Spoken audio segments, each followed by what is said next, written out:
Log of the Demeter, Varna to Whitby. Written 18th July. Things so strange happening that I shall keep an accurate note henceforth till we land.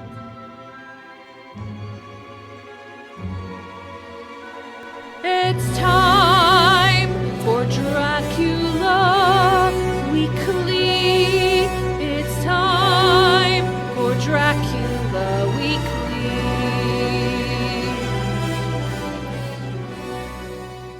Welcome to Dracula Weekly. I am your host, Jasmine Garcia. We are still desperately trying to rescue Jonathan and Mina Harker from their time loop. And joining me today are... I'm Callie, and the modern-day Prometheus must be destroyed. What? I'm joking. Sorry, I don't know why I said Wrong that. monster. I know, it was a joke. Okay, just had to be sure. It's a joke about the ending of House of Dracula. Boo. And I'm Ellie, and if your dear heart is wounded, my wild heart bleeds with yours. Oh, that was good. I'm sticking with the Carmela quotes. You can't stop me. You don't have the right. We wouldn't dare. Ellie, why would I stop you from talking about our vampire wife? Anyway. What she said. Anyway. Callie, you wanted to yell at me because we made a grievous error with our timeline last week? You did. You made a grievous error. You forgot the podcast, The Adventure Zone versus Dracula D&D campaign run by the McElroy brothers. Yes, the Adventure Zone has been doing basically a Monster Mash campaign. I have listened to parts of it. It is as goofy as you can imagine, with the McElroys involved, of course. And Dracula, basically, every episode basically starts with Dracula's diary, which, is actually a nice callback to the epistolary style of the novel. And it's also just clear that Dracula is so over this vampire shit.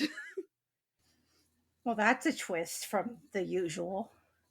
Yeah, and it just makes it, I think it's at least partially there to make you question, wait, should these characters be trying to kill Dracula, which currently include what is essentially a Frankenstein woman who is she was an old lady whose head has been placed on the body of a much sexier woman, and that's a McElroy thing. And she's very scandalized by it. A priest who has basically become Pinocchio, and a vampire hunter who doesn't even necessarily want to kill Dracula. He just wants to take his teeth. So, question. Can I guess who's playing who? Griffin's DMing, I assume. Yes. Okay. I'm going to guess that Clint is playing the Frankenstein. Okay.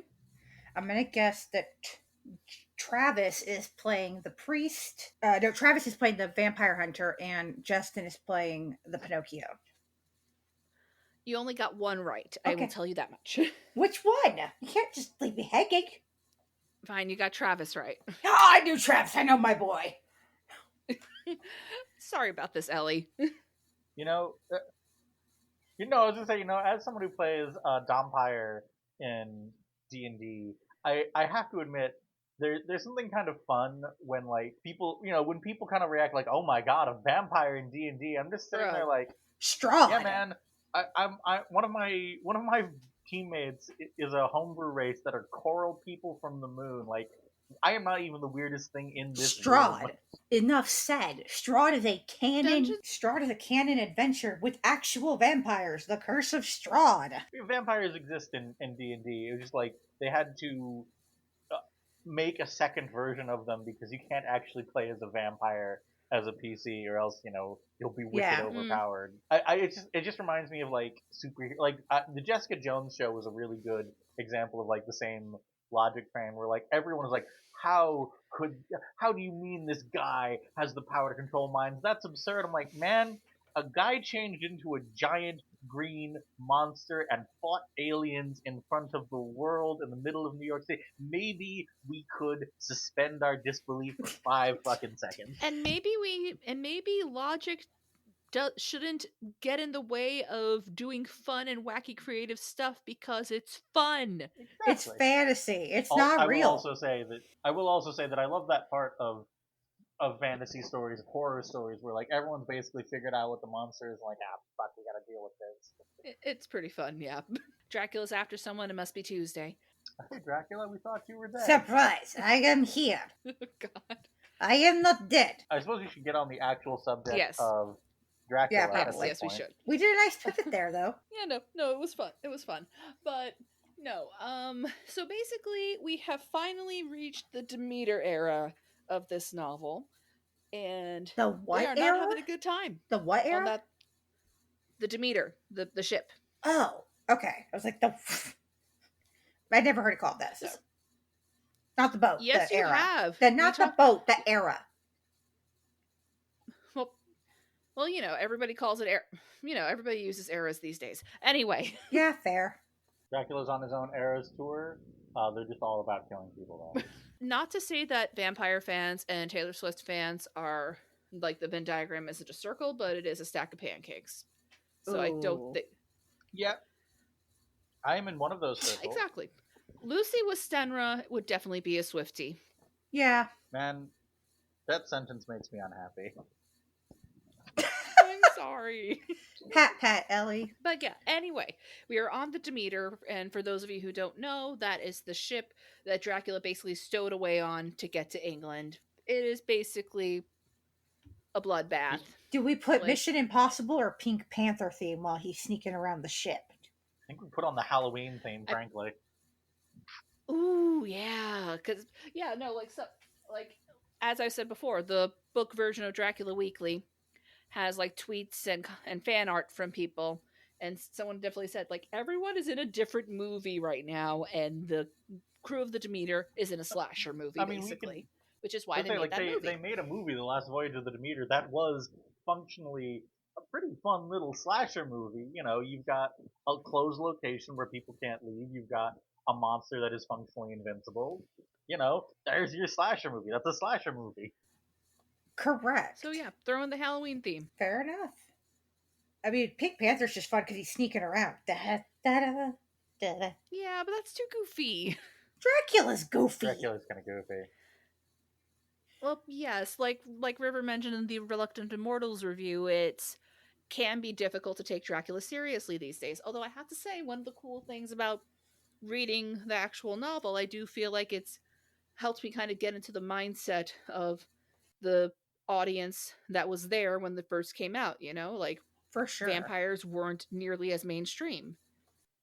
You didn't have the Damon Salvatores running around to make them schmexy. One of the things that I find kind of like interesting about modern vampire media, especially modern adaptations of Dracula, is they all have to reckon with the fact that it's like zombies.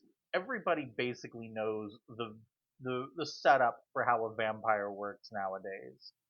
Mm-hmm. So do you and if you want to have a period where people are like wondering what it is and how to deal with it, do you want to shatter verisimilitude and just like, I don't know, man, what is it? Or do you want to make it a period piece like Robert Eggers' Nosferatu is doing? Do you want to you have to work around the fact that everybody knows how a vampire works. I mean, Abigail just came out this year, and they dealt with it basically by just like, yeah, we know what a vampire is, so what do we know about vampires? Honestly, that movie kind of slapped. It did. I love that movie. Yeah, that's kind of the thing. You really do need to put yourself in the mindset of the Victorian era, specifically Victorian English people, because of obviously vampire folklore has existed for hundreds of years. It's just that it was only pretty recently that it became westernized. Dracula is the first vampire story to really come out in the West that was horrifying, as opposed to Carmilla, which just made a bunch of Victorian women start hearing Good Luck Babe playing in their heads. Oh, somebody do a bardcore Chappel Roan album. That would slap. I think it's Chappel. I'm not positive now. I'm not sure, actually. I'm a bad sapphic. I've heard of Chappelle. I've heard both. I'm worse than all of you. I've never listened. I keep telling you to listen, Callie. I know. I just keep forgetting. Dear listeners, I guess correct us on how we pronounce her name. Don't correct me. I will fail to change it and then feel bad every time I fail to change it. But yeah, it's interesting. What's interesting is that the captain's log, he's basically going over everything that has happened so far on the ship, like all in one go, pretty much, because it's just like, okay, listen, I didn't think I was going to need to do a captain's log. Star Trek won't be out for another 100 years. I feel like usually the captain's log is like, Captain's log, today I saw a whale. Mm-hmm. Yeah, basically. And no, it's just, yeah, my entire crew is terrified because something is on the ship. We don't know what it is, but people are going missing. Like, it's like this meme I dropped in the chat. It's like that Office Space meme where it's just like, if I could go a day without losing any of my crew, that would be great. I mean, okay, now you have to stop me from reading some of the captain's log in a Kirk voice.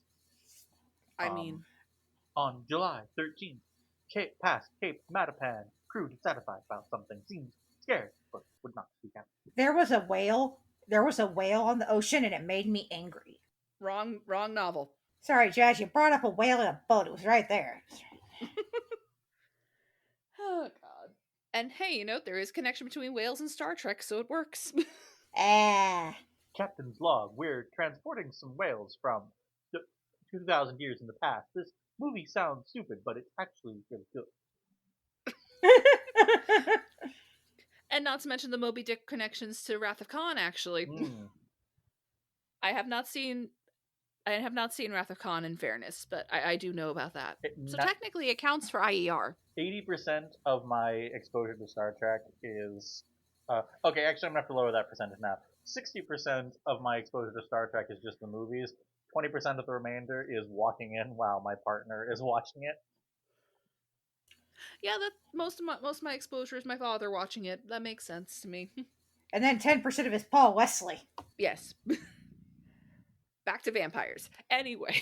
I took us back to vampires. No, that's what I'm saying. I'm agreeing with you. Lots of weird Star Trek connections in this episode. What if that means anything?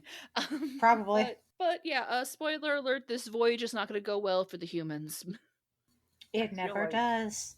Let me check something, because I only saw Last Voyage of the Demeter once. I feel like the movie invented a survivor, whereas in the book, nobody lives through it.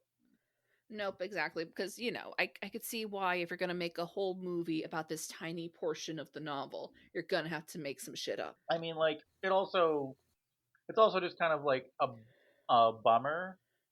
Just watching, if your movie is just, hey, let's watch everybody die, having one person survive and, like, wanting to... what's his face? Corey Hawkins lives through it, and he, like, vows revenge on Dracula.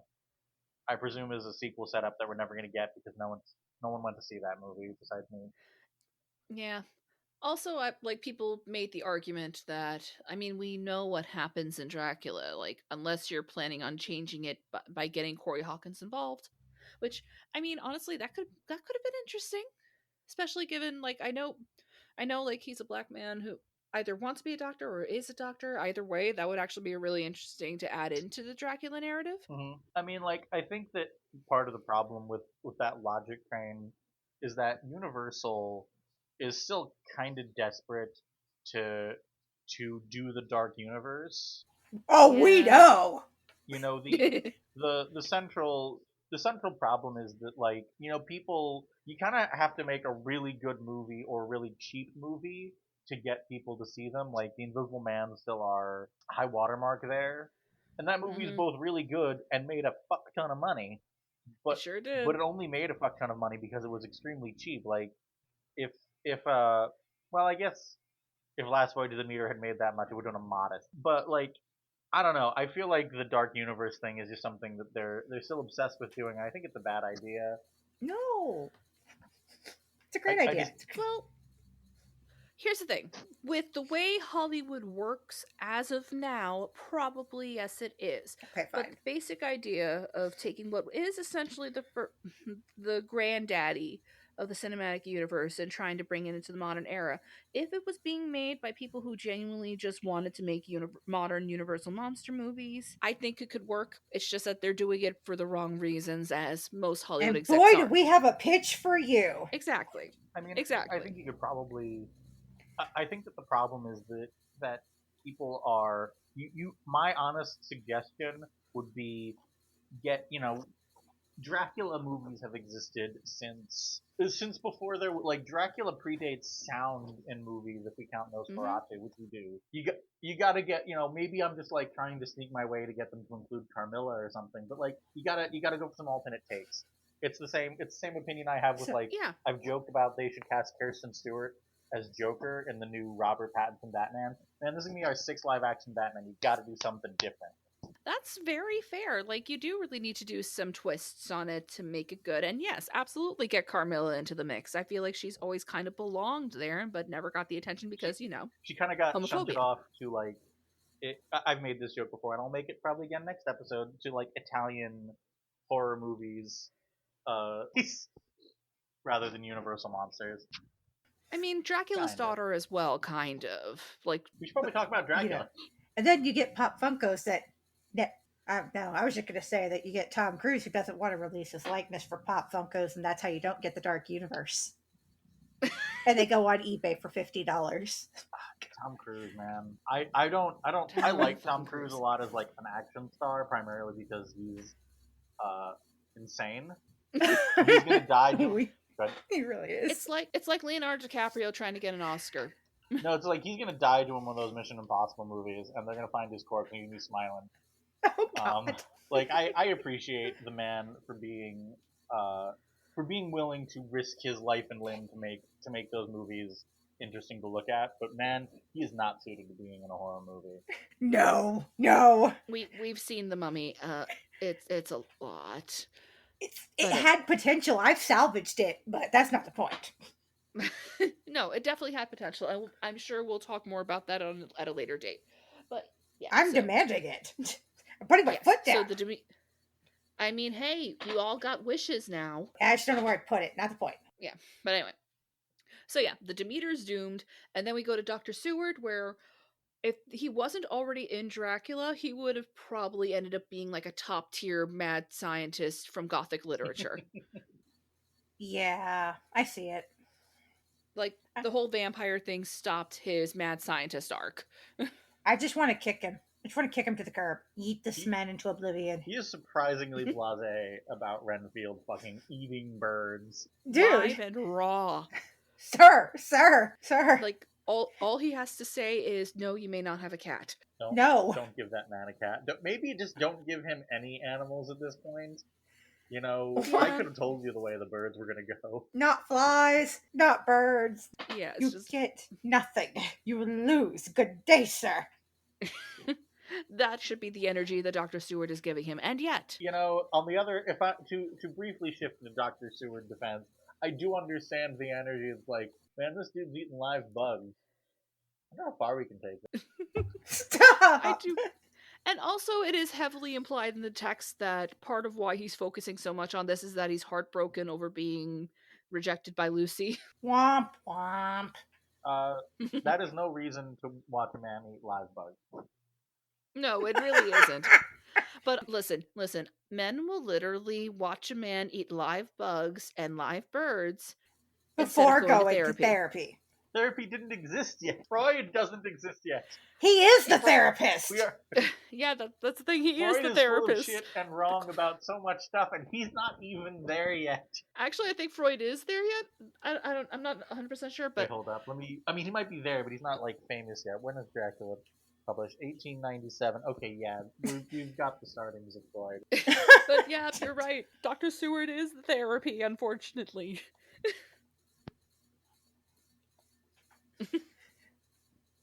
We're all fucked. Lucy, you were probably right to say no. Say no to this. Okay, so Freud started developing psychoanalysis in 1885. So yes, we are starting to have therapy, but it's still very new, and also don't listen to Freud. No. Yeah, no.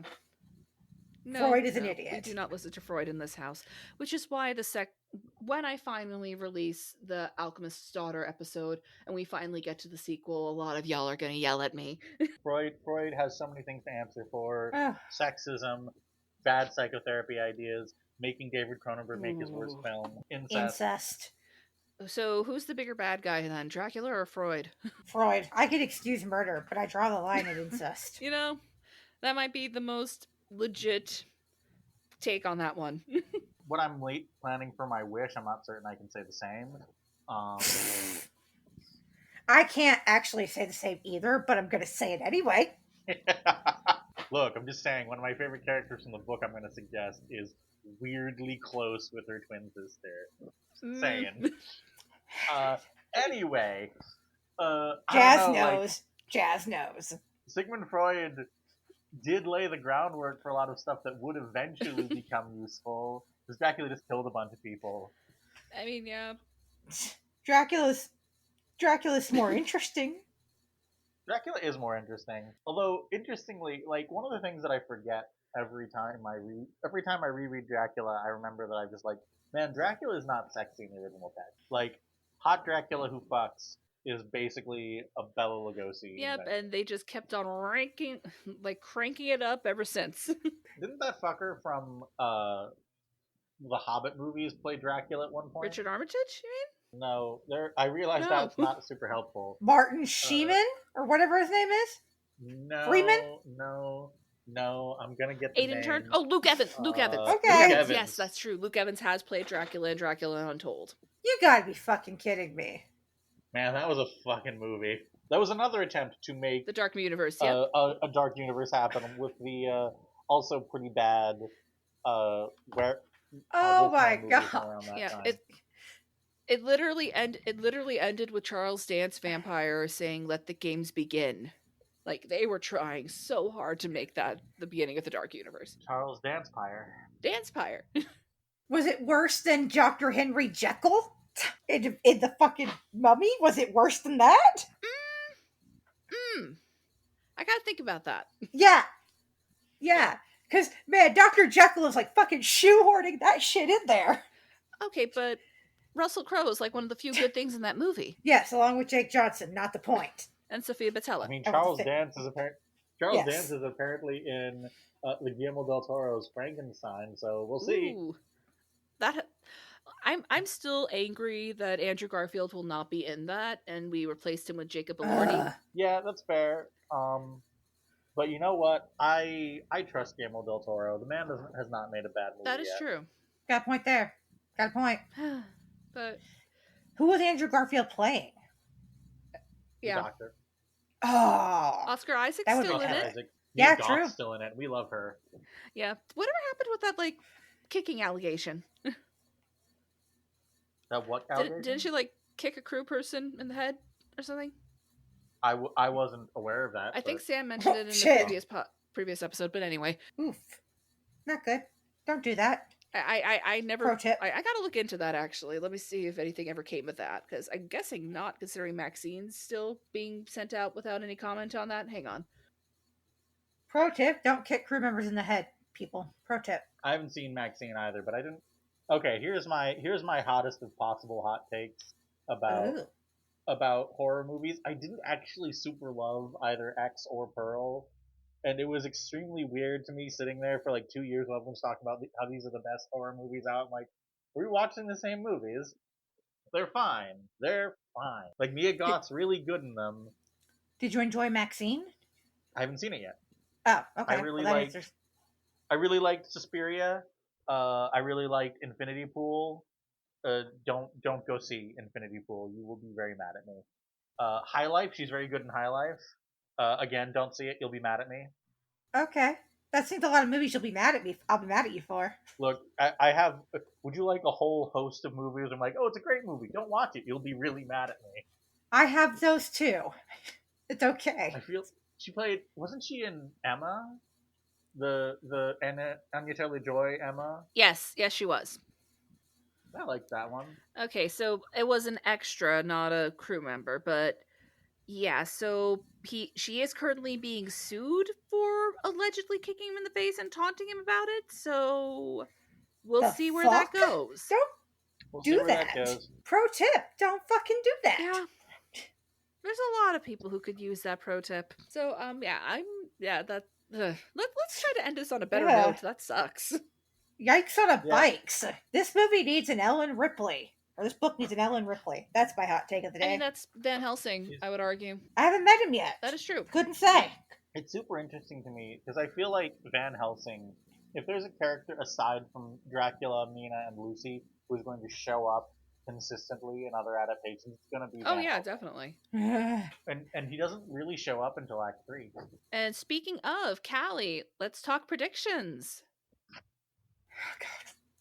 Sorry, I just got lost in 24 hours thought. Sorry, Jazz. What? Van Helsing is tomorrow. Oh God, you're right. Yeah, 24 hours till Van Helsing Part 1.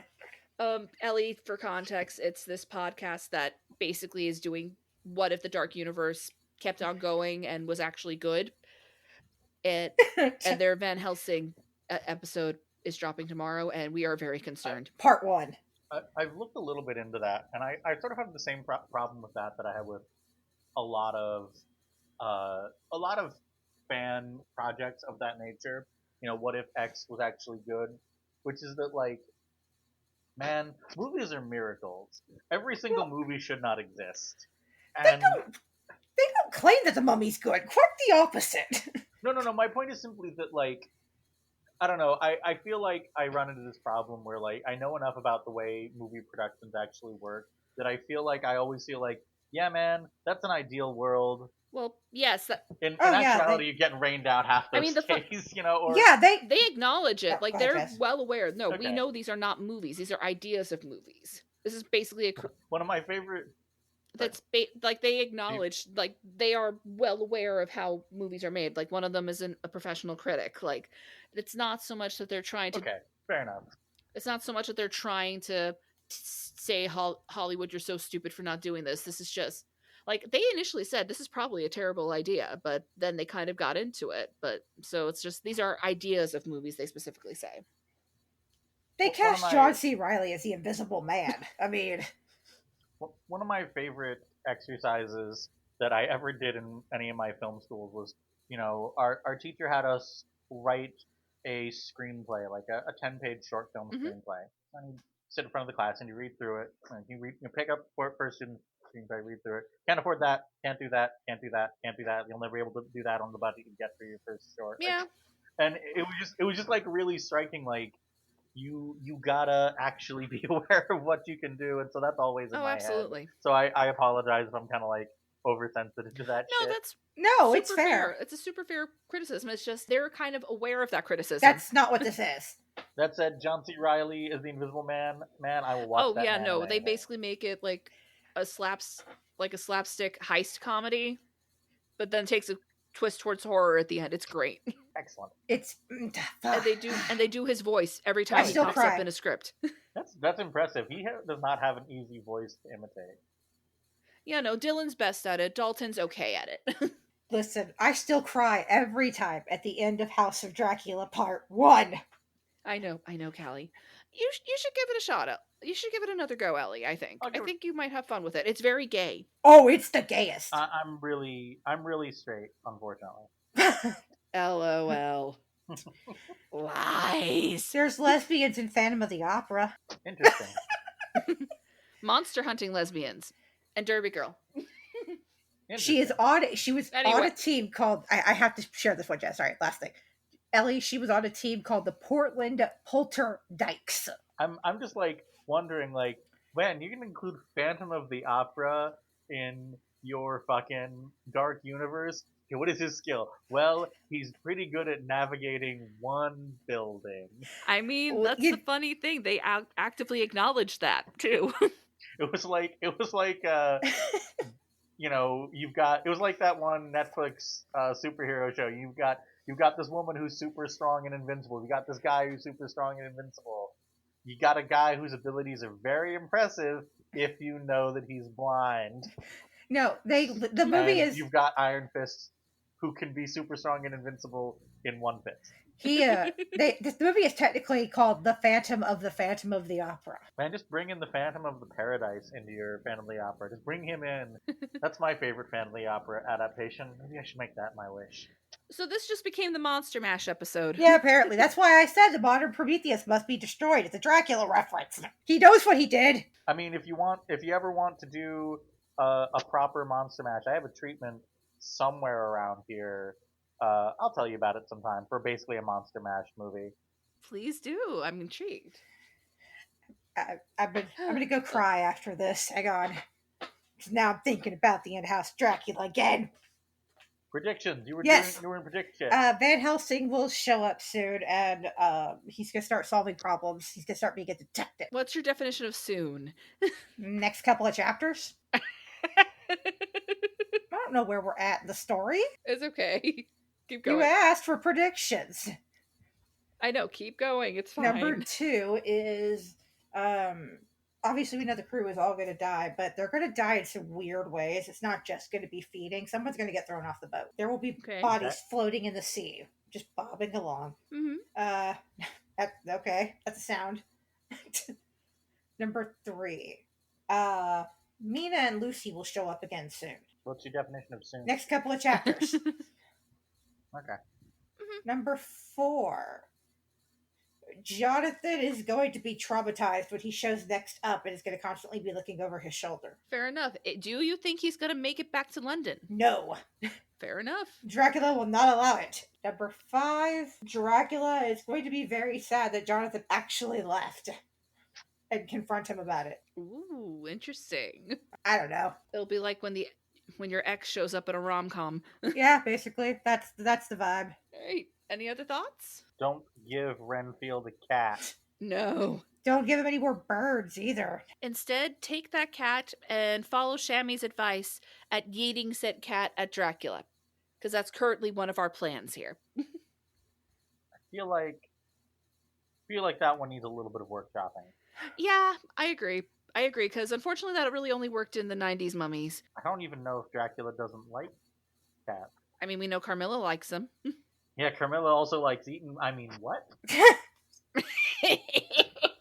Carmilla also likes ravens, Jazz. I'm getting forcibly dragged off stage. Well, before you do you have anything to plug, Ellie?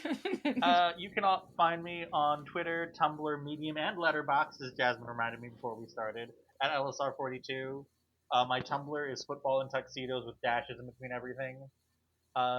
As you probably know, I am the host of Biggest Night in Podcasting, where we watch a randomly selected Oscar-winning film and talk about it, with the only requirement being that this has to be someone's first time through the Oscars for this particular movie. We got a great episode on The Aviator, which coincidentally has John C. Reilly in it. And let me just say, but to die as lovers may, to die together so they may live together. Thank you. And he survived. He is visible too. You can see him apparently. He is not invisible. He is visible in that movie. You can absolutely see. I thought you were talking about me. I'm like, what? Oh, sorry. No, it's okay. Yes, he is visible in that movie. He is also, would you believe it about John C. Reilly? Put upon. He's like the trifecta. He's like the trifecta of actors. Him, Willem Dafoe, and Paul Giamatti were like, anytime they show up in a movie, good or bad, I'm like, hey! Aww. Willem Dafoe was also in The It's Aviator for one them! scene. They get him out for one scene. It's like, hey, Willem! And he's going to be in Nosferatu as the Van Helsing. Always excited to see me some Willem. I'm still scared for Van Helsing because you're basing it on Civil War. That's all I need to know, that this movie's gonna fuck my shit up. The Marvel one, I should say. I hate that we have to make that distinction now. Oh.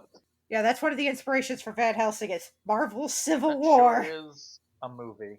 We do not have time to get into MCU opinions. Callie, please do your plugs. And as always, you can find me on Twitter, Tumblr, TikTok, and Blue Sky at Favor Vieira. You could also follow the show on Twitter at IER Podcast. And if you would like to help us reach the next chapter of our story, please consider leaving us a review or rating us on the podcatcher of your choice, telling all of your friends and family about us. And even better, if you have room in your wallets, please consider donating to our Patreon, our Ko-Fi page, or just the support the show link below. And now let's close out this week's Dracula Weekly.